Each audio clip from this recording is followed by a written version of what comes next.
Bon, et bonjour tout le monde et bienvenue au podcast de Sport Québec. Le podcast se concentre exclusivement sur le monde du sport québécois.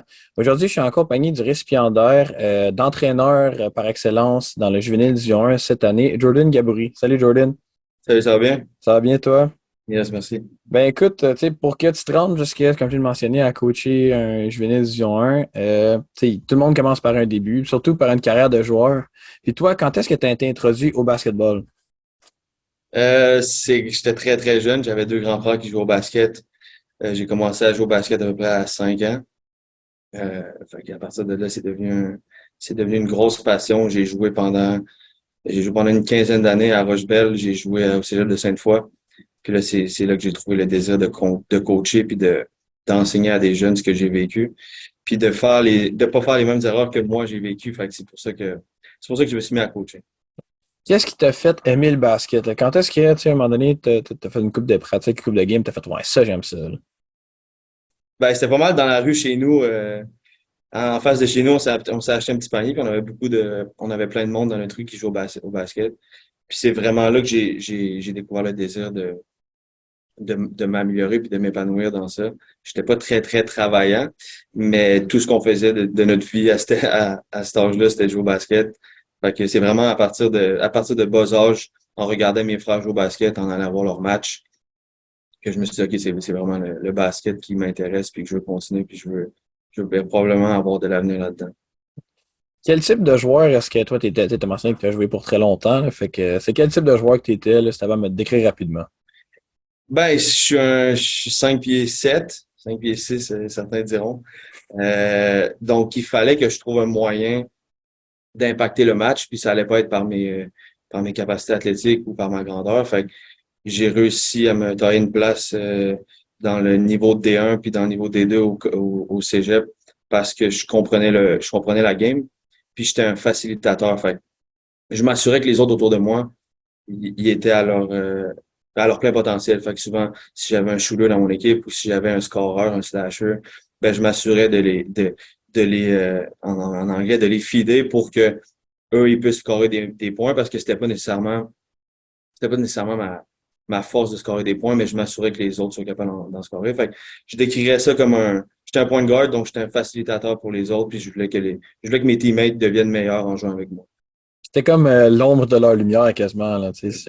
Effectivement, puis c'était plate un peu parce que c'était jamais moi qui avait si ça paraissait pas sur la feuille de match surtout on compte pas les assists, fait que ça paraissait pas sur la feuille de match que j'avais bien joué. Puis c'est comme ça aussi que j'ai appris à devenir un bon teammate. Puis c'est ça, ça m'a aidé dans ma carrière de coaching. Tu sais, après les games, j'avais pas 25 points, j'avais pas 10 rebonds, mais j'avais des assists, puis je changeais la game, puis j'attaquais, puis je m'assurais que les autres avaient des bonnes games. Puis je me suis rendu compte que c'était comme ça que je pouvais impacter la game. Puis c'est ça que j'essaie d'enseigner à les jeunes aujourd'hui. C'est pas parce que tu vas scorer 25 points que tu joues une bonne game. Fait que si tu crées pour les autres, si tu prends des rebonds, si tu défends, si tu es le meilleur défenseur, ben, tu trouves un moyen d'impacter la game. Puis c'est ça que j'essaie de faire à bas âge. Puis c'est ça que je me suis fait enseigner. J'ai eu la chance d'avoir des très bons coachs. Fait que je l'ai compris assez rapidement. Ben, tu sais, ça, c'est une notion, tu sais, quand on parle justement de la feuille de stats, là. C'est une notion que c'est pas tout le monde qui remarque, là. Tu sais, moi, quand je coach, je m'assure que, tu sais, les meilleurs défenseurs se le fassent dire qu'ils ont un impact important, là, parce que très souvent, il y en a qui vont penser que, ah, j'ai juste fait 6 points, tu sais, je suis pas bon, là. Exactement. Tout le monde a un rôle à jouer qui est différent, là. Effectivement. Puis il y a des grands coachs qui disent souvent qu'il y a juste un ballon dans le match. Puis t'as pas la balle souvent dans le game. Fait que comment tu vas trouver un moyen d'impacter la game?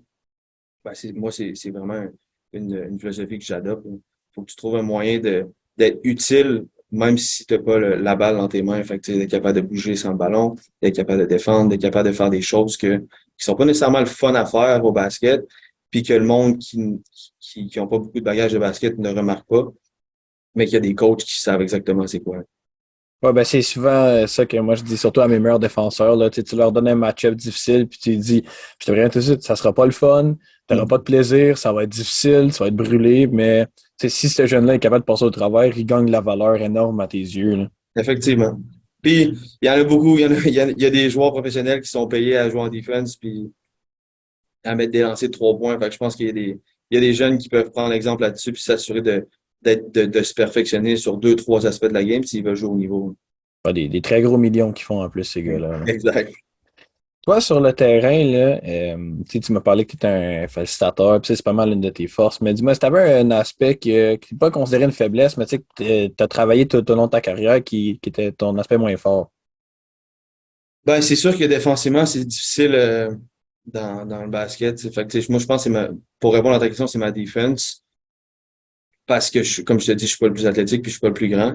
Fait qu'il fallait que je trouve quand même il fallait que je travaille vraiment fort pour être capable d'impacter la game défensivement. Fait que, tu sais, que ce soit essayer d'aller chercher deux, trois déflexions par-ci, par-là dans le match, d'être vraiment une peste, comme quelques de mes coachs me disaient d'être. Fait que, tu sais, d'être travaillant. Puis souvent, quand j'étais jeune, j'étais assez large défensivement, puis je l'ai pas compris très rapidement. Je l'ai compris à peu près au cégep, mais je pense qu'une de mes faiblesses, c'était défensivement. Puis là, je suis rendu capable d'essayer de le cacher ou d'être un peu meilleur par mon intelligence de basketball. Fait que non, c'est ça. Défensivement, je pense que c'était une de mes faiblesses au basket. Ben, tu as évolué, comme tu as mentionné, à l'école secondaire de Rocheville. Puis ensuite, tu es allé au Cégep de Sainte-Foy. Puis dis-moi, comment est-ce que s'est passé le recrutement de ton année secondaire 5 là? Tu sais, parce que c'était un petit peu différent avant que comme c'était en ce moment. Mhm. Puis, tu sais, dis-moi un peu comment ça s'est passé, là. Ben, en secondaire 5, on a gagné le championnat provincial en 2012 ici à Rochebelle. J'étais vraiment pas dans les meilleurs joueurs. Tu sais, je me situais dans la rotation, à peu près 8, 9e joueur, des fois 10e, tout dépendamment des match-ups qu'on jouait.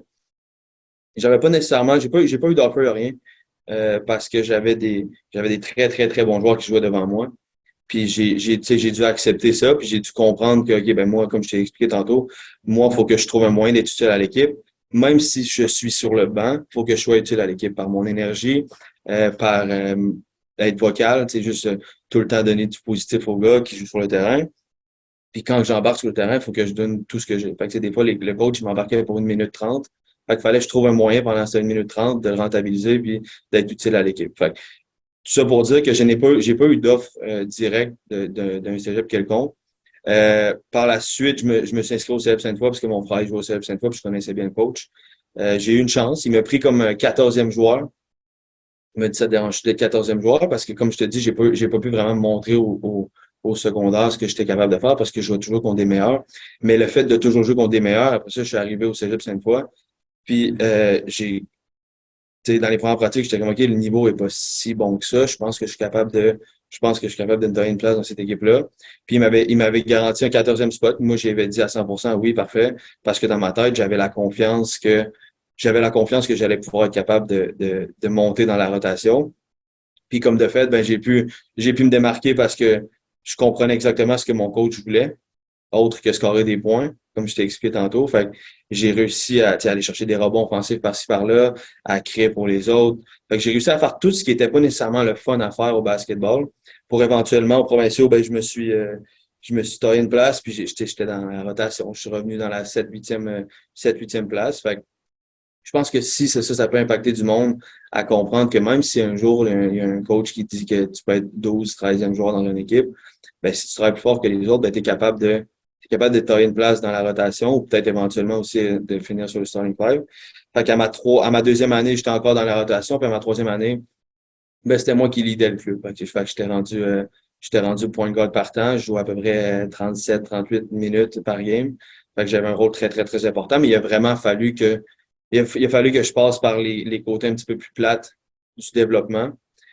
Puis c'est ce que je peux reprocher un petit peu aux joueurs aujourd'hui, que quand c'est difficile de faire une année complète sur le banc, c'est difficile de faire une année complète, de jouer 2, 3 minutes, mais des fois, c'est peut-être ça que tu as besoin pour te faire réaliser que tu peut-être pas assez bon, tu peut-être pas assez travaillant ou travaillante.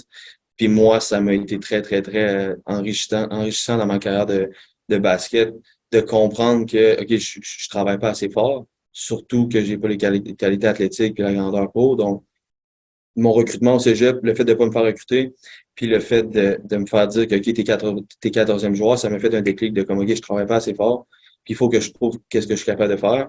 Puis il y a personne qui me connaît, il y a personne qui pense que je suis meilleur que les autres. Donc moi, je dois tout faire à mon possible pour trouver une place dans cette équipe-là, puis dans cette ligue-là, puis j'ai réussi à le faire. Puis je pense que si j'avais pas passé je dirais pas ces échecs-là, mais si j'avais pas passé par ces gros défis-là que j'ai eu à faire face, ben je ne serais pas l'entraîneur que je suis aujourd'hui. Mais c'est sûr que tu sais, c'est que tout est une expérience dans un certain point. Puis toi, ça t'a permis aussi de te placer dans la même situation que les Mhm. joueurs que tu dirais, ben écoute, tu vas être au fond de la rotation. Tu peux comprendre, puis Exact. c'est comme ça que tu peux l'aider aussi à se dépasser lui-même parce que tu peux dire, regarde, moi j'ai vécu ce que tu as vécu, puis il a fallu que je travaille pour en sortir et non juste s'asseoir au bout du banc puis chialer toute la game. Exact. Puis je l'ai fait en secondaire 3. À un moment donné, mon coach, je jouais pas beaucoup, puis à un moment donné, mon coach, il a nommé mon nom, puis j'étais allé à la marche, à la table, puis il m'a dit non, va te rasseoir. Puis si je me rappelle encore aujourd'hui, ça veut dire que ça m'a quand même, ça m'a quand même choqué. Puis, tu sais, je le remercie encore d'avoir fait ça parce que sinon, j'aurais peut-être développé une attitude un petit peu négative envers mes équipes. Puis, ça m'a vraiment fait ça m'a fait un déclic. Puis, je pense que j'avais besoin de ce petit déclic-là. Mais tu sais, aussi, tu me parlais tantôt de tu sais, ton rôle. Tu trouvais un moyen d'avoir un rôle, même si tu jouais pas beaucoup. Puis tu me parlais aussi de la positivité que tu avais envers tes coéquipiers. Puis ça, c'est quelque chose que je trouve qui manque énormément aux jeunes dernièrement, là, c'est que tu sais, il y en a qui, malheureusement, ils sont pas sur le même niveau de basket. Puis ils jouent moins, mais ils passent plus leur temps à se morfondre au fond du banc que d'essayer d'encourager les autres, là. Mhm. Absolument. Puis, je pense que c'est un des plus gros problèmes de certains jeunes. Puis, tu sais, à un moment donné, il faut que tu sois capable de te regarder dans le miroir puis te dire, OK, je suis peut-être pas assez bon. C'est pas nécessairement la faute du coach, c'est pas la faute de mes teammates, c'est pas la faute de mes parents, c'est peut-être moi qui travaille pas assez fort. Ou même si tu travailles fort, ben, t'as peut-être pas les agilités puis les habiletés que les autres ont. Fait qu'il va falloir que tu travailles plus fort. Puis, si c'est un des conseils ben, c'est ça que je dis souvent à nos jeunes.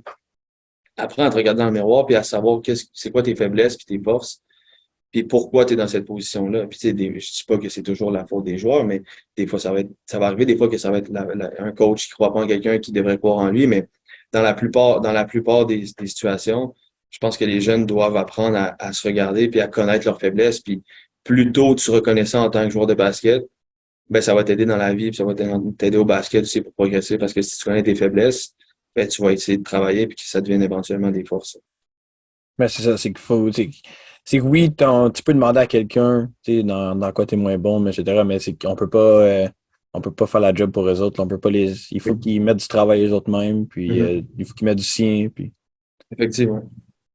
on va retourner un peu dans le coaching. Là. Quand est-ce que tu t'es intéressé au coaching? Là? Tu sais, raconte-moi un peu comment c'est passé quand tu as dit moi, peut-être que je devrais essayer de coacher.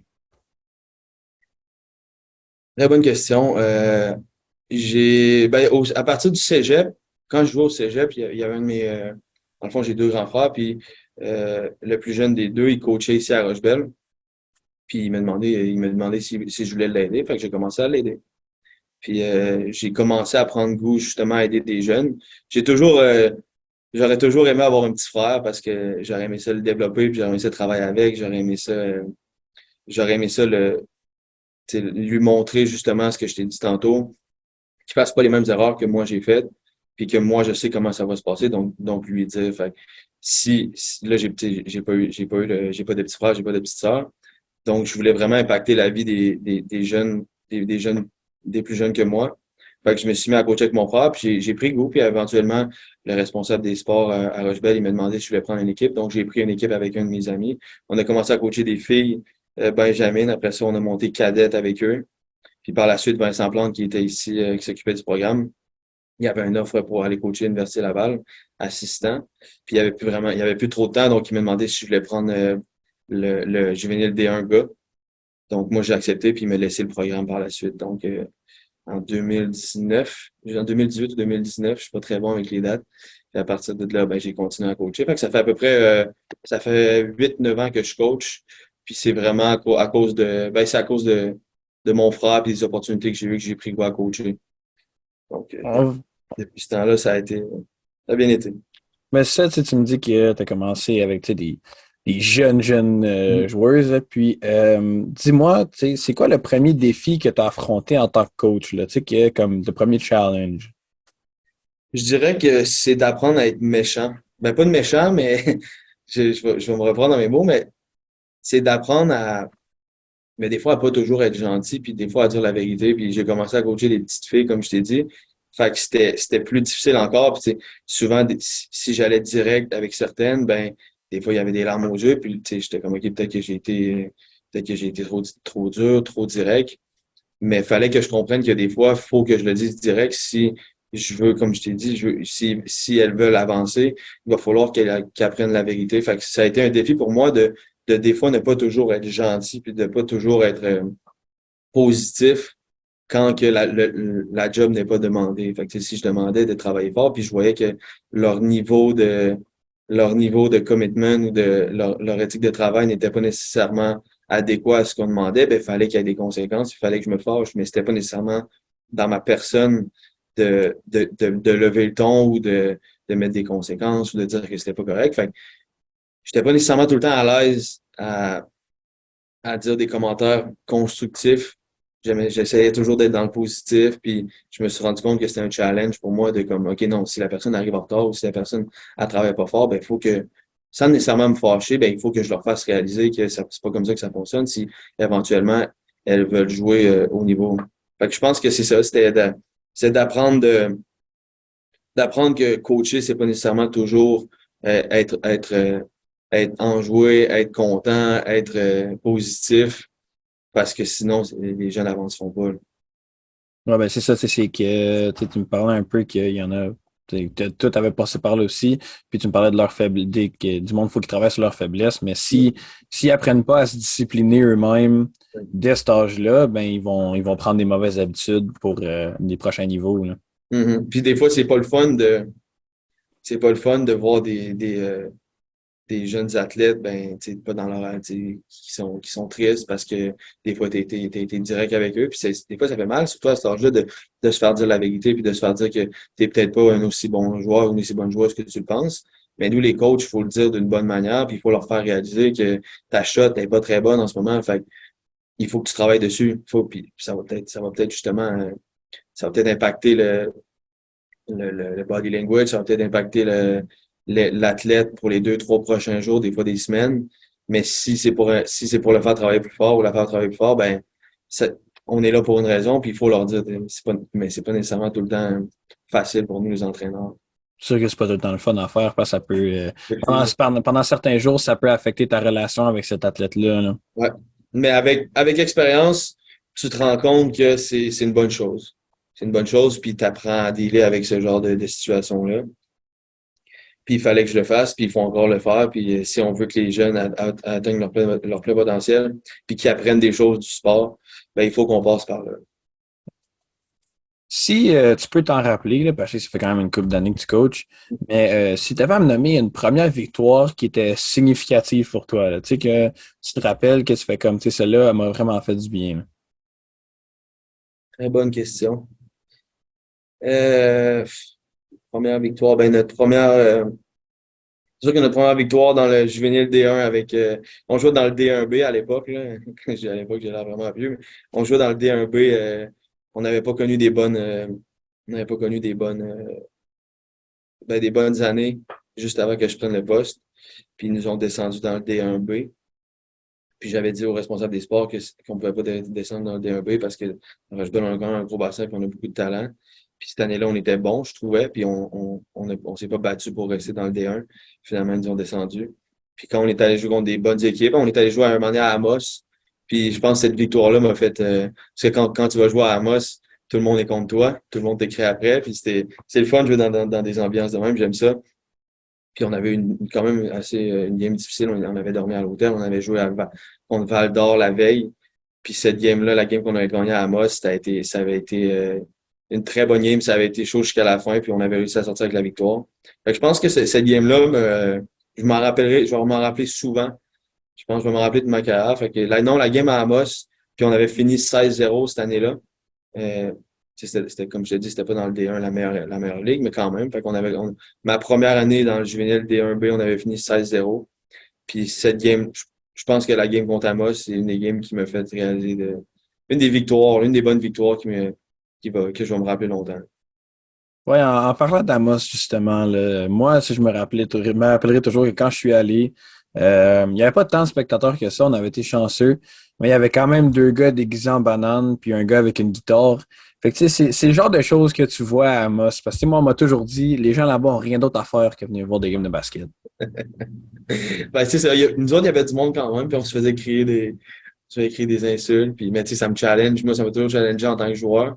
Puis en tant que coach, ça m'a encore, c'est différent parce que tu n'as pas autant d'impact que quand tu es sur le terrain. Mais j'avais des joueurs qui étaient assez compétitifs, puis ils ont rentré dans ce jeu-là. Puis je pense que ça nous a donné un petit boost pour aller chercher ces games-là parce que, comme je disais, on avait dormi à l'hôtel, on était fatigués. Je me rappelle exactement, il y avait des gars j'avais des gars qui avaient benché la moitié de la première demi parce ils s'étaient couchés tard. Fait que le fait de sortir avec cette game-là, puis prouver, puis justement sortir avec une leçon derrière cette victoire-là, de comme, peu importe t'es qui, si t'es pas discipliné, puis t'écoutes pas les consignes, ben moi, je vais te mettre je vais te mettre des conséquences. Puis on avait benché 4 gars cette game-là, puis on avait réussi quand même à sortir avec la victoire. Fait que c'est pour ça que je te dis que c'est une victoire, je vais me rappeler longtemps. Ouais, ben ça, nous autres aussi, on a eu pas des super expériences avec l'hôtel à Amos, là. C'était un peu bizarre, là. Nous, c'était un petit motel avec une porte qui menait à l'extérieur, puis t'avais toujours des gens au milieu de la nuit qui essayaient de rentrer dans ta chambre. Effectivement. Puis il y avait nous autres, il avait appelé à 4h30 du matin dans toutes les chambres de joueurs. Il y a des affaires bizarres qui se passent. C'est difficile d'aller jouer. C'est difficile d'aller jouer dans des régions. Quand tu vas jouer des fois aussi ben, quand je dis des régions, c'est pour nous, là. Quand on est allé jouer à Rimouski, c'est difficile. Quand on est allé jouer à Arvida, c'est difficile. Il y a pas mal tout le monde qui est là, puis que c'est l'activité de la journée, puis c'est parfait, c'est vraiment le fun. Il y a beaucoup de monde qui crée après, puis c'est des bons challenges.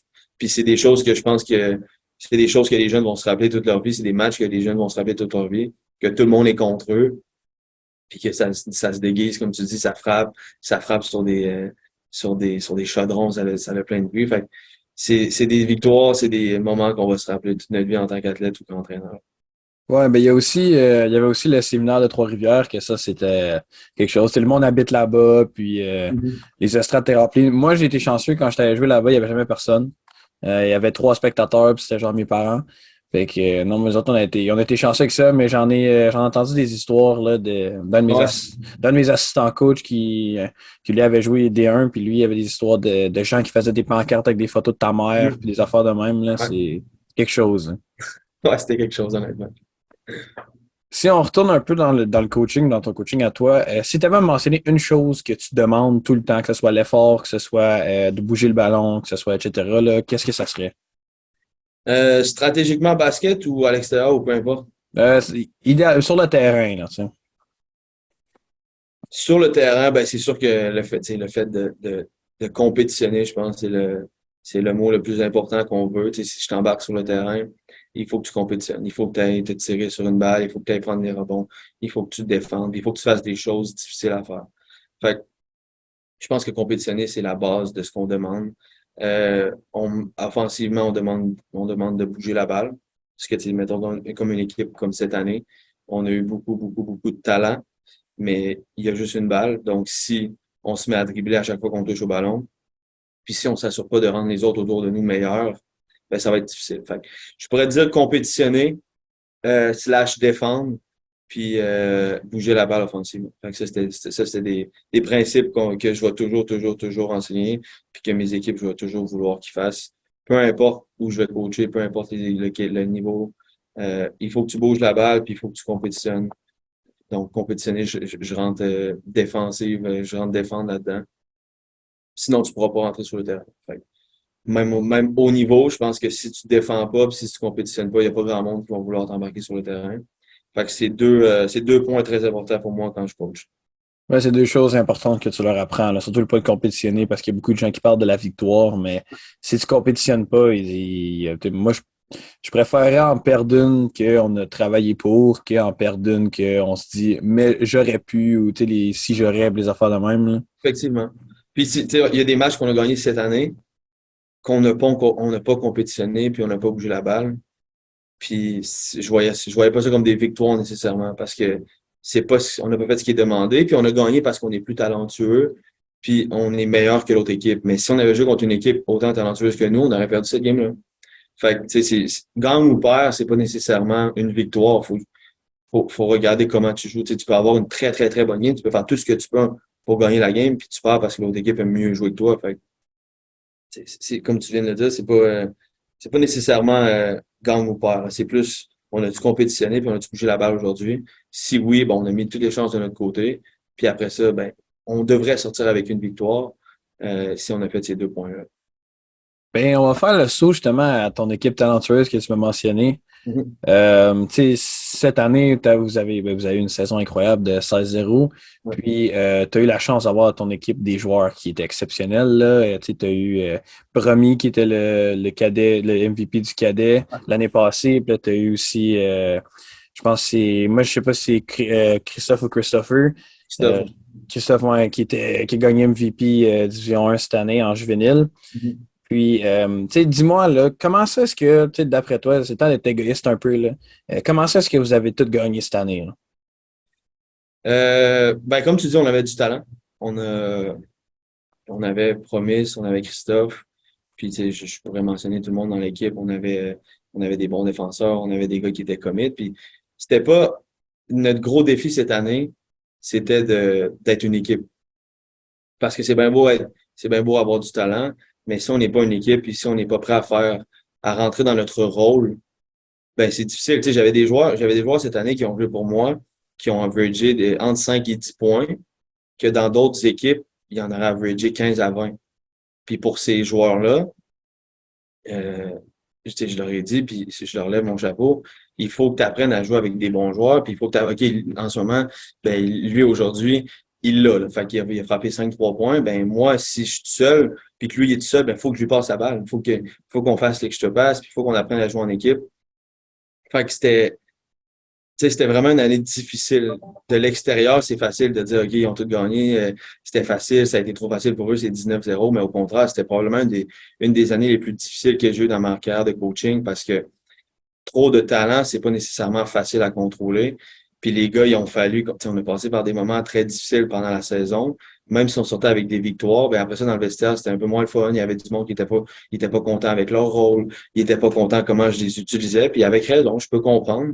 Mais moi, par la suite, il fallait que je deal avec ça puis que je garde tout le monde uni parce que je savais ce que ça prenait pour gagner un championnat provincial parce que je l'avais fait en tant que joueur. Puis j'ai eu des inquiétudes, j'ai eu beaucoup de doutes pendant l'année de si on allait y arriver parce que à la fin, quand ça allait compter, ben on allait-tu rester ensemble, on allait-tu défendre, on allait-tu donner notre 100% parce que on a eu des games cette année qu'on a gagné. C'est la première contre Nicolas Gatineau qu'on a gagné par 1 ici. Ben, je la voyais comme une défaite parce que le numéro 7, Alexis, il a manqué un lay-up wide open. Puis, tu sais, s'il met ce lay-up-là, ben, on perd, puis c'est une défaite. Fait que moi, je voyais cette game-là comme une défaite parce que, excuse-moi, je voyais cette game-là comme une défaite parce que s'il met son lay-up, c'est fini. Fait que, tu sais, on a pas bien joué cette game-là. On pensait qu'on était trop bon, puis ça nous prenait une game comme ça. Puis, tu sais, on a été chanceux de la gagner, cette game-là. Tu sais, ça apparaît pas sur notre fiche de 19-0, là, mais on a été chanceux de la gagner. Puis, moi, comment j'ai préparé ça pendant la finale provinciale? Ben, moi, je me suis dit qu'on a perdu cette première game-là contre Gatineau. Fallait qu'on joue un fort match contre eux. Puis c'était des défis c'est ça, c'était des défis de tout le monde rester ensemble. Puis j'ai été chanceux d'avoir beaucoup de talent. Mais ce talent-là aussi est travaillé depuis plusieurs années. Tu sais, si tu me parlais de Christophe puis de Promis, ben, ils ont deux grands frères qui ont été ici, que j'ai coaché auparavant. Puis ces deux grands frères-là, ils s'assuraient à chaque matin de travailler avec eux. Puis ils sont venus sur le banc en demi-finale puis en finale provinciale avec moi. Puis la plupart étaient là cette année. Les deux aussi étaient là beaucoup de matchs cette année. Puis ça a été mes assistants. Fait que c'est vraiment une culture qu'on essaie de bâtir, de travail. Donc, c'est ça, ce que je te disais, c'est que leurs deux grands frères, ils ont déjà joué pour moi dans mes premières années de coaching dans le D1 ici. Fait que ils savaient exactement ce que je voulais, ils savaient exactement comment emmener leur petit frère dans des directions. Puis, tu sais, sans les deux grands frères, je pense pas que nos deux meilleurs joueurs cette année, ils seraient ce qu'ils sont en ce moment. Puis, ils leur ont montré une éthique de travail. Puis, ça revient à ce que je t'ai dit tantôt aussi. Là, les deux grands frères, Thierry puis Gift, ben, ils se sont assurés que leurs petits frères ne font pas les erreurs qu'eux, ils ont faites auparavant, que ce soit de l'éthique de travail, que ce soit de la discipline. Fait que, tu sais, pour répondre à ta question, je me suis laissé emporter, mais pour répondre à ta question, euh, je pense que la culture ici à Rochebelle, on essaie de la bâtir à chaque jour. On essaie que ce soit qu'on s'entraide, on essaie d'être unis, on essaie d'être ensemble. On ouvre toujours le gym. On a la chance de commencer l'école le matin à 9h10. Donc, on ouvre le gym de 7h30 à 8h45/9h. Puis après ça, les jeunes s'en vont à leur cours. Fait à chaque matin, le gymnase est ouvert. Maintenant que la saison est finie, à chaque soir, le gymnase est ouvert. La fin de semaine, on vient ici, on fait des pick-up games qu'on appelle. Il y a des joueurs, il y a des anciens qui viennent, il y a des anciens du cégep, il y a des anciens d'université qui viennent jouer avec nous. Fait que les gars, ils sont toujours challengés à avoir du talent dans le gym. Puis il y a des anciens qui viennent puis qui donnent des conseils, puis que nos matchs cette année à Rochebelle, il devait avoir 10-15 anciens à chaque match. Puis notre finale, puis notre demi-finale, puis notre finale provinciale à Montréal, à Saint-Laurent, il devait avoir une cinquantaine de personnes, dont une trentaine d'anciens qui étaient là. Fait que, ça me prouve qu'on fait un bon travail d'instaurer une culture, puis d'être une famille. Puis c'est pour ça que ça valait. C'est pour ça que c'était gros, puis ça signifiait beaucoup pour moi quand on a gagné le provincial, que OK, on a bâti de quoi de solide, puis éventuellement, on va essayer de garder ça le plus longtemps possible parce que c'est une chose gagner, mais c'est difficile de gagner, de gagner à long terme, puis de garder, de rester on top, si je peux dire, là. Fait que, tu sais, notre but en ce moment, c'est de garder nos mêmes philosophies, notre même philosophie, nos mêmes valeurs, puis de faire comprendre aux kids que si on a gagné, ben il faut qu'on soit capable d'être meilleur encore l'année d'après. Puis je suis content d'avoir gagné, mais je pense que ce qu'on veut, c'est vraiment de laisser les jeunes aller par leur propre aile par la suite, puis on leur ait montré le plus possible pour les préparer pour le prochain niveau. Puis tu sais, je dirais la même chose si on avait perdu. Gang ou perd, je pense que on est gagnant si nos jeunes quittent Rochebelle avec des bonnes valeurs, puis avec la discipline, puis qu'ils soient éventuellement capables de poursuivre leur rêve, puis de jouer où est-ce qu'ils veulent jouer. Fait que, tu sais, si ça veut être NCAA1, j'aimerais ça que tout le monde qui aspire à jouer une NCAA1 ou universitaire soit capable dans leur cheminement avec Rochebelle. Tu sais, tu me parlais tu sais, de l'esprit de famille, puis les valeurs que tu leur enseigner, puis la discipline. Puis ça vient à un point où est-ce que, oui, c'est sûr que vous dites, ah, tu sais, quand... Moi, j'aimerais ça que les jeunes de Rochebelle, ils partent avec une bonne discipline, des bonnes valeurs, mais ça vient aussi que là, tu veux les amener à devenir des meilleurs joueurs de basket, mais aussi des meilleurs humains, tu sais, des meilleurs gens civils, des meilleurs, tu sais, des gens en dehors du court qui ont des bonnes valeurs, tu sais, des valeurs de famille, valeurs de travail, de la bonne discipline. Tu sais, ça peut les amener loin, pas juste dans le basket, mais tu sais, dans la vie, si le basket, ça fonctionne pas pour eux, là. Effectivement. Puis je pense que c'est pour ça que je suis entraîneur. Je pense que le basket, le sport en général, ça te fait vivre des milliards d'émotions. Une journée, tu vas être super heureux parce que tu vas bien jouer. L'autre journée, ça va être difficile. Tu vas avoir des obstacles dans ton parcours, que ce soit des blessures, que ce soit des échecs, que ce soit t'as pas eu des offres de recrutement que tu espérais avoir. Puis ça, c'est des problèmes que tu vas avoir dans la vie de tous les jours. Fait que je pense que je vais dire le basket parce que je joue au basket, mais je pense que le basket, ça t'apporte une certaine résilience qu'il va falloir que tu développes dans ta vie en général. Ça t'apporte des obstacles, ça t'apporte des buts, des défis, ça t'apporte des challenges que tu dois travailler fort pour surpasser. Fait que je m'assure de, quand j'enseigne puis que quand je monte de basket, ben, je m'assure de faire souvent des parallèles avec la vie. Puis, tu sais, quand je te dis, on ouvre le gym à 7h30, ben, je veux que les jeunes se réveillent. Souvent, ils se réveillent à 6h30, 6h45. Ben, ça forme une éthique de travail, ça forme une discipline. Si tu viens dans le gym de 7h30 à 8h45 le matin, puis souvent, tu sais, on le voit, là, souvent, ils arrivent en secondaire 1 ou 2, puis ils font n'importe quoi. Puis c'est normal, c'est correct. Ils savent pas quoi faire. Mais nous autres, on veut s'assurer que éventuellement, ben, en secondaire 3, 4, 5, ben, qu'il y a une routine, puis qu'ils arrivent dans le gymnase, puis que leurs 15 premières minutes dans le gymnase, ben, que leur ball handling soit fait, que leur shooting form soit fait, puis qu'après ça, ils embarquent dans ce qu'ils veulent pratiquer. S'ils veulent être meilleurs sur leur shooting form, s'ils veulent prendre des ball screens, ben, il faut nous autres, on leur donne les outils pour qu'ils puissent s'améliorer. Parce que tout le monde est différent, puis tout le monde doit pratiquer des choses différentes. Fait que, tu sais, ça forme une certaine discipline de te lever aussitôt le matin puis d'aller travailler sur ta game. Puis à un moment donné, t'en prends goût. Au début, c'est difficile. Au début, c'est pas le fun. De me lever tôt, d'aller travailler fort le matin. C'est pas dans mes habitudes. Mais tu sais, après, au bout de 2, 3 semaines, puis tu vois que c'est contagieux, puis qu'il y a du monde qui vient, puis que je m'améliore, puis je suis capable d'avoir de la touche de la main gauche, de la main droite. ben là, t'en prends goût, puis à un moment donné, c'est un cercle qui finit plus, puis que t'as développé cette discipline-là, puis cette éthique de travail que personne ne va pouvoir t'enlever, puis que tu vas pouvoir après ça te transmettre dans ta vie de tous les jours, dans ton travail, puis dans ce que tu aspires. On va maintenant skipper un peu. Tu sais, ben, je sais pas si les gens l'avaient compris, mais vous avez été champion dans le fond. Du juvénile Division 1, vous avez gagné la finale contre Nicolas Gatineau. Puis, moi, pour y avoir été présent, je peux dire que c'était un match tout à fait incroyable. Puis, mais à la fin du match, quand j'étais allé consoler ceux qui ont malheureusement fini deuxième, j'ai vu que toi, tu avais quitté les célébrations de ton équipe pour t'assurer de quand même féliciter les joueurs de Nicolas Gatineau qui, eux autres, étaient en pleurs sur le banc. Puis je veux que tu me dises à quel point est-ce que c'est important pour toi de montrer un acte de sportsmanship comme ça, juste dans le basket en tant que tel. Très bonne question. C'est le fun que tu en parles. Je voulais en parler, justement. Euh, je vais te dire comment c'est arrivé un petit peu. Parce que je vais essayer de m'en rappeler le plus possible, parce que des fois, dans des moments comme ça, tu fais des choses que tu oublies, puis que c'est pas nécessairement, t'es pris dans tes émotions. Puis, ça a commencé que je me suis mis à célébrer, puis je me suis mis à être content, j'étais hors de moi, puis j'ai même versé des larmes parce que ça signifiait beaucoup pour moi. Puis, un moment donné, il y a un des anciens, justement, qui est venu voir, puis qui m'a dit, Joe, faut que tu ailles serrer la main. Puis, c'est juste te dire à quel point j'étais dans ma tête.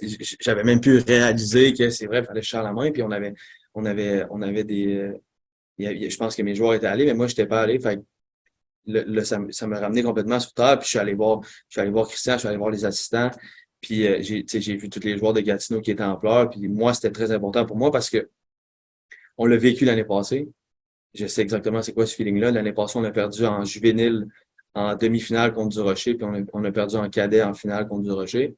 Puis je sais exactement c'est quoi cette douleur-là. Puis quand je voyais les joueurs en pleurs sur le banc, je sais exactement par où ils ont passé. Je sais l'effort qu'ils ont mis. Je sais le travail qu'ils ont mis pendant leurs 10 dernières années. Probablement que leur but, c'était de gagner ce championnat-là. Fait que moi, c'était très important pour moi d'aller les féliciter. Puis je pense que c'est juste la base dans le sport. Là. Tu le vois, même professionnel, puis tu le vois partout. Il faut qu'on garde ce sportsmanship-là. Puis j'en ai profité pour parler quelques petits mots justement à leurs meilleurs joueurs, à Guillaume, à Ludovic, parce que c'est même Alexis, le numéro 1 aussi, L1, je pense. Donc, ça m'a touché parce que j'étais dans cette situation l'année passée, puis j'en ai profité justement pour parler avec Ludovic, puis lui dire qu'il a fait un excellent travail, puis qu'ils ils nous ont donné du gros challenge. C'était pas facile quand on faisait du vidéo contre eux, puis on a regardé leur game de Syntex la veille. Je me demandais comment on allait faire pour les battre. Il était dangereux en transition, il était dangereux à la 3 points, la balle, elle bougeait. Fait que non, c'était très important pour moi d'aller leur serrer la main puis de leur dire un petit mot pour s'assurer qu'ils comprennent que c'est pas la fin de leur parcours puis qu'ils vont en avoir encore des chances. C'est des gars très talentueux.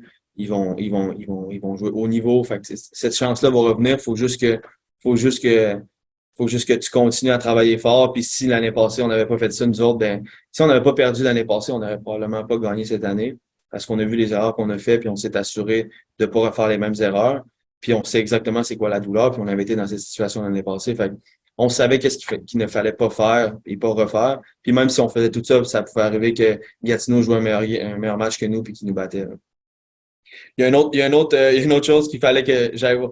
Je m'en étais pas rendu compte, mais quand je suis allé parler avec Christian, il y avait un de mes joueurs, justement, au numéro 5 premier, il avait pris la balle puis il est allé dunker à la fin du match, puis je pense que c'était par 12. Fait que, on n'avait pas besoin de faire ça. Puis Christian, il me l'a mentionné, puis j'avais même pas vu. Parce que j'avais commencé un petit peu à célébrer avant la fin du match, puis je pensais pas que c'est ça qui allait arriver. Fait que j'ai parlé à Christian, puis j'étais complètement désolé de ça. On en a parlé avec Promise, puis on lui a expliqué que ça pouvait pas arriver, puis on pouvait pas faire ça. Puis c'était juste un moment d'enseignement, je pense que il voulait pas mal faire. Je pense qu'il était juste, encore une fois, dans ses émotions, puis il voulait célébrer. Puis pour lui, c'était une façon de célébrer.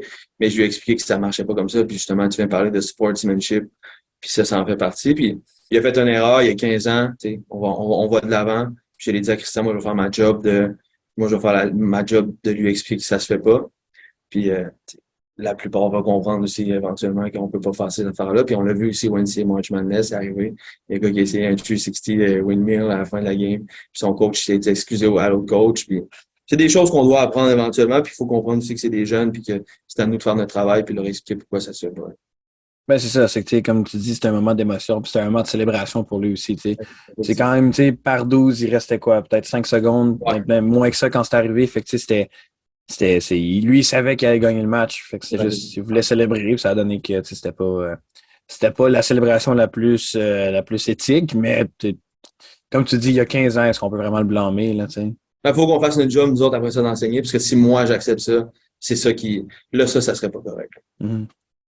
Parce que ça vient au principe d'enseignement, juste de faire ta job, oui, d'entraîneur, mais aussi de donner ton sportsmanship à Exact. tes joueurs, là, pour que ça devienne, tout le monde puisse jouer un basket qui est respectueux à un certain point, là. Effectivement.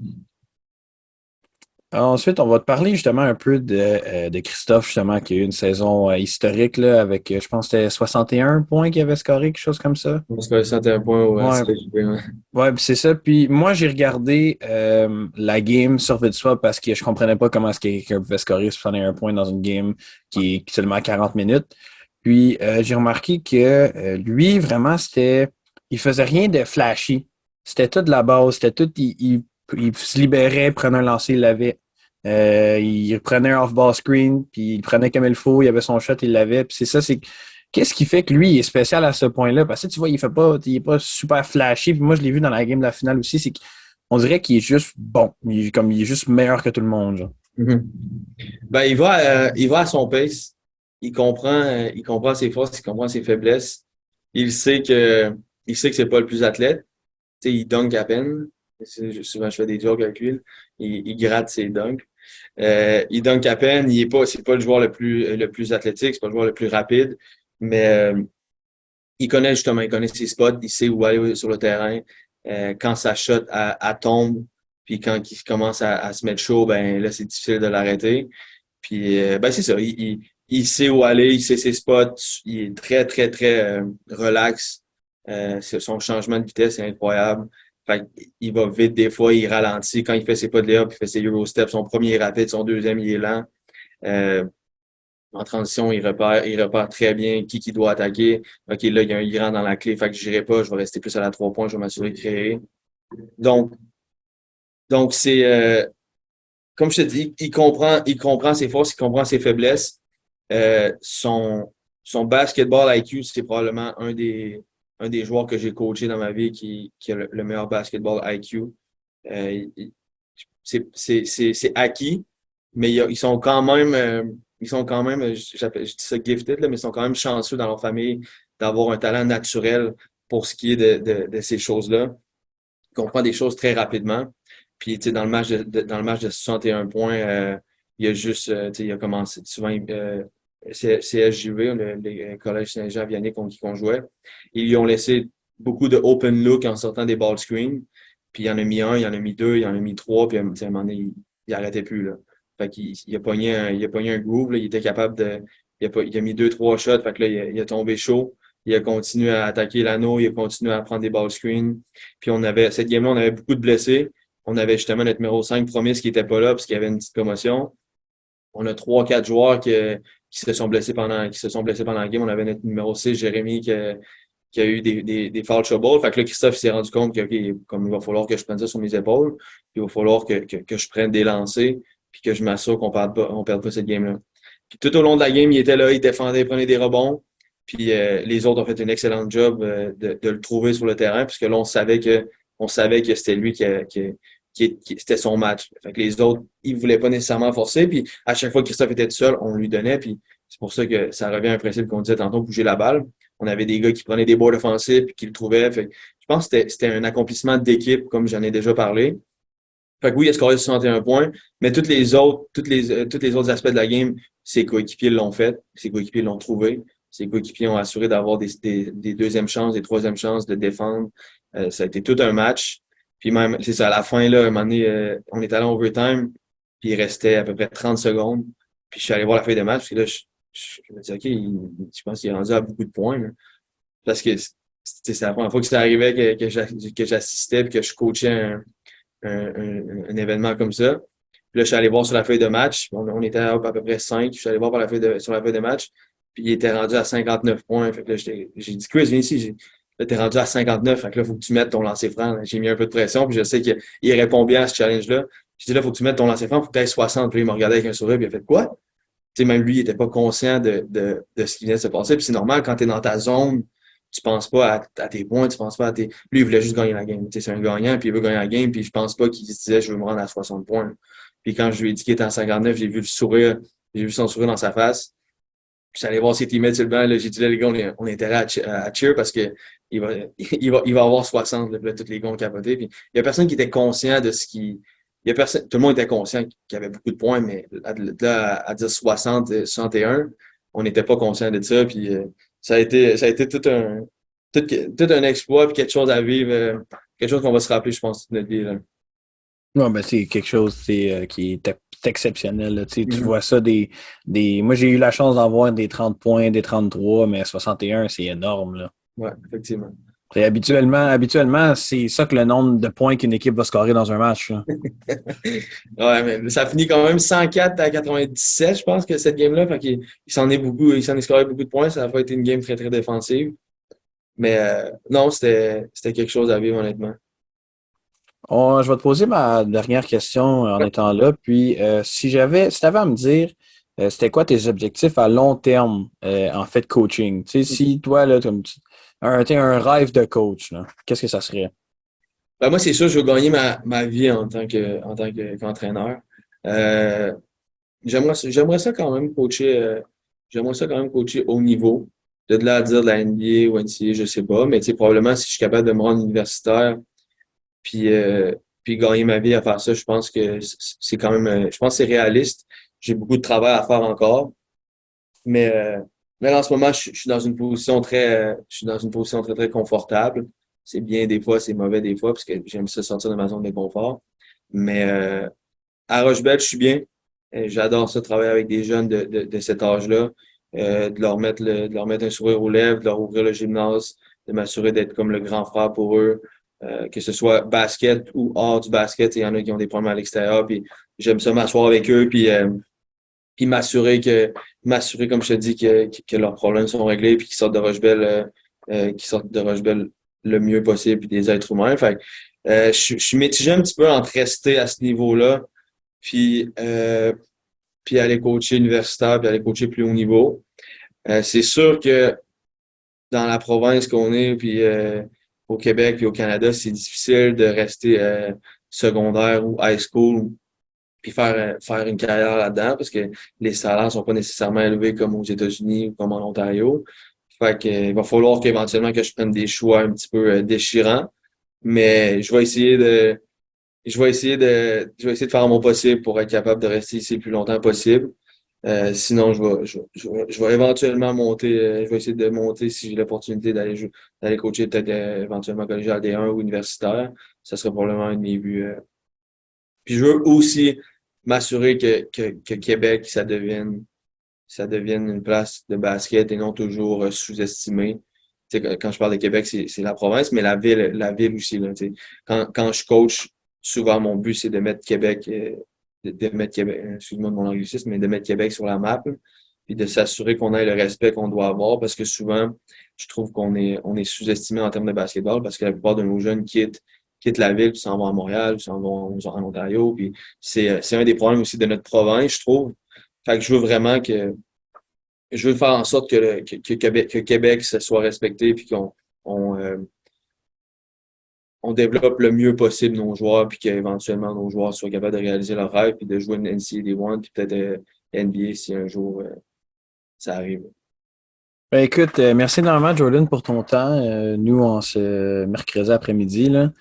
Puis, que j'ai vraiment aimé pouvoir parler de toi, avec toi, tu sais, de toute ton expérience en Division 1, puis avec des joueurs qui sont exceptionnels, là, que j'aurais pas de misère à les voir aller jouer en NCAA D1, justement. Là. Mhm. Merci à toi puis je trouve que tu fais une bonne job. On va essayer de te faire de la pub avec Sport Québec, puis je pense qu'il doit y avoir de plus en plus de monde qui fasse des choses comme ce que tu fais comme je te dis, pour développer le basket, pour développer le sport à Québec, ça prend du monde comme toi. Puis lâche pas. Je suis extrêmement reconnaissant que tu aies pensé à moi pour faire un podcast. Puis j'espère que tes choses vont aller bien dans le futur aussi. Ouais, merci, merci.